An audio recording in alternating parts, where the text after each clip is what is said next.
एक सदना नाम का कसाई था जो पिछले जन्म में परमात्मा का बहुत बड़ा भक्त था। परमात्मा की कमाई पूरी न होने के कारण उसे फिर से मनुष्य के शरीर में एक कसाई के घर जन्म लिया और कसाई का काम करने लगा। दिन भर मांस काट कर बेचता। एक दिन परमेश्वर कबीर एक मुसलमान फकीर का भेष बनाकर सदना कसाई के पास आए। जीव मारने से होने वाले पापों की जानकारी करवाई। परमेश्वर का सारा ज्ञान समझकर सदना कसाई ने दीक्षा लेने की इच्छा प्रकट की। परमेश्वर ने कहा कि पहले यह मांस काटने का कार्य छोड़ना पड़ेगा। आपके शहर में 100 कसाई हैं, अन्य हजारों व्यक्ति भी तो निर्वाह करते हैं। आप भी कोई अन्य कार्य कर लो। पर सदना कसाई उसके लिए तैयार नहीं हुआ और कहा, महात्मा जी, ये हमारा पारिवारिक धंधा है, मुझे इसके अलावा दूसरा कुछ नहीं आता। महात्मा जी बोले, तो आप हिंसा कम कर दो और निर्धारित कर लो कि एक दिन में इतने पशुओं से ज्यादा नहीं काटूंगा। सदना कसाई इस बात पर मान गया और महात्मा जी से कहा कि मैं 100 पशुओं से अधिक एक दिन में नहीं काटूंगा, चाहे कुछ भी हो जाए। पर असली परीक्षा तो सदना की अब होगी। सदन कसाई का कुछ समय तो ठीक तरह से चलता रहा, पर एक दिन नगर में कई विवाह थे। नवाब के लड़के की भी शादी थी। उस दिन सदन ने 100 बकरे काटे और परमेश्वर का धन्यवाद किया और अपने सभी औजार धोकर साफ करके रख दिए। रात कुछ ही बीती थी कि बादशाह के कुछ सिपाही आए और बादशाह के लिए बकरे की मांग की। सदन कसाई घबरा गया। एक तरफ बादशाह का हुक्म और दूसरी तरफ अपना वचन खंड होने का भय। उसके दिमाग में एक विचार आया कि क्यों ना बकरे की गर्दन पर चीरा लगाकर भेज दूं, मेरा वचन भी रह जाएगा और बादशाह का हुक्म भी। ऐसा विचार कर सदना चाकू उठा। जैसे ही बकरे की तरफ चला, उसी समय परमात्मा ने बकरे को बुद्धि प्रदान की व तत्व ज्ञान की रोशनी कर दी, जिससे बकरा बोलने लगा और कहा, हे सदना कसाई, ये सब नहीं भाई, तुम मेरी गर्दन भले ही काट लो, पर यह नया कृत्य मत करो। किसी जन्म में सिर मैंने तेरा काटा था, सिर तुम मेरा काट लो, पर यह नई दुश्मनी शुरू मत करो भाई। सदना के हाथ से चाकू छूट गया। वह थर थर कांपने लगा और बेहोश होकर जमीन पर गिर गया। जैसे ही सदन जी को होश आया, वो सब कुछ छोड़ छाड़ कबीर साहेब जी की खोज में धर्म नगरी जगन्नाथपुरी की तरफ चल पड़े। मार्ग में संध्या समय सदन जी एक गांव में एक गृहस्थ के घर ठहरे। उस घर में स्त्री पुरुष 2 ही व्यक्ति थे। स्त्री का आचरण अच्छा नहीं था।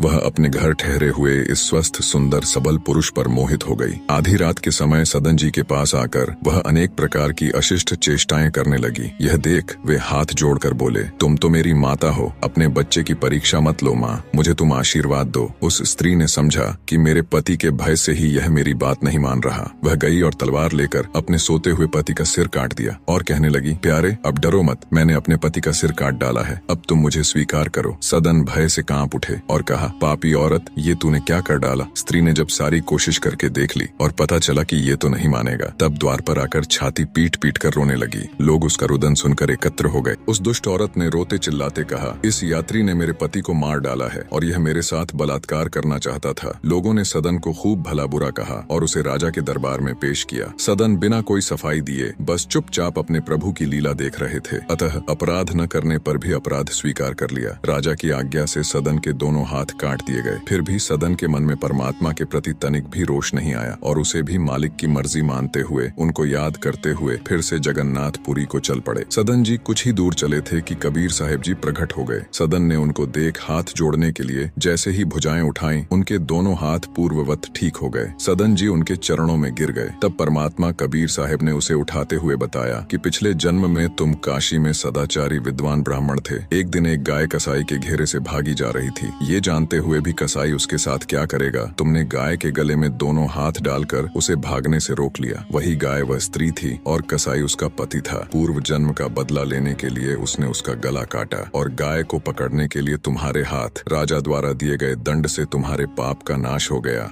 निष्कर्ष, चाहे हमारा वर्तमान जीवन कितना भी विकृत या कठिन क्यों न हो, सच्ची भक्ति और ईश्वर के प्रति समर्पण से मोक्ष प्राप्त किया जा सकता है। सदन कसाई को अपने पिछले जन्म की भक्ति और आशीर्वाद का लाभ मिला, लेकिन उनके मांस व्यापार के कारण उन्हें ईश्वर तक पहुंचने में कठिनाई का सामना करना पड़ा। कबीर जैसे महान संतों ने उन्हें यह दिखाया कि सच्ची दीक्षा और ईश्वर का मार्ग शुद्ध आचरण से ही संभव है। जीवन में आध्यात्मिक मार्ग की ओर बढ़ने के लिए हमें अपने कर्मों को शुद्ध करना होगा और सच्चे दिल से भगवान की शरण में जाना होगा।